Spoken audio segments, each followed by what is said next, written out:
আসসালামু আলাইকুম ওয়া রাহমাতুল্লাহি ওয়া বারাকাতুহু। এবিসিআইটি পার্কের পক্ষ থেকে সবাইকে জানাই স্বাগতম। তো আজকের ভিডিওতে আমরা জানার চেষ্টা করব যে কেউ যদি উইক্স ওয়েবসাইট ডিজাইন শিখতে চায় তাহলে তার আগের থেকে কি কি জানা থাকতে হবে। তো মজার বিষয় হলো, কারো যদি ওয়েবসাইট ডিজাইন সম্পর্কে ধারণা থাকে বা অলরেডি যে কোনো প্ল্যাটফর্ম বা যে কোনো প্রোগ্রামিং ল্যাঙ্গুয়েজ ব্যবহার করে ওয়েবসাইট ডিজাইন করে থাকে, তাহলে উইক্স ওয়েবসাইট ডিজাইন তার জন্য খুবই সহজ হবে।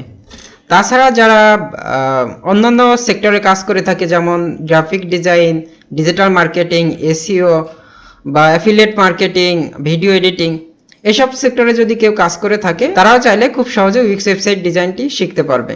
তো সবার একটা কমন প্রশ্ন থাকে যে উইক্স দিয়ে ওয়েবসাইট ডিজাইন করতে গেলে আমার কোডিং করা লাগবে কিনা। তো সত্য কথা হচ্ছে যে আপনি ম্যাক্সিমাম যে ওয়েবসাইটগুলো ডিজাইন করবেন সেখানে কোনো কোডিংয়ের প্রয়োজন হবে না। তবে কিছু কিছু ওয়েবসাইটে অ্যাডভান্স ফিচার যুক্ত করার জন্য বা অ্যাডভান্স কাজের জন্য কোডিং ইমপ্লিমেন্ট করার দরকার হতে পারে। তো যে সকল ক্লায়েন্ট আসলে উইক্স প্ল্যাটফর্মটা ব্যবহার করে তাদের মধ্যে বেশিরভাগই দেখা যায় তাদের যাতে কোনো কোডিং করা না লাগে, খুব সহজেই তারা যেন তাদের ওয়েবসাইটের যে কোনো কন্টেন্ট পরিবর্তন করতে পারে, এই জন্যই এই প্ল্যাটফর্মটি ব্যবহার করে থাকে। তো বুঝতেই পারতেছেন, উইক্স প্ল্যাটফর্মে যে সকল ওয়েবসাইট ডিজাইন করা হয়ে থাকে ম্যাক্সিমাম ওয়েবসাইটেই কোনো ধরনের কোডিংয়ের দরকার পড়ে না।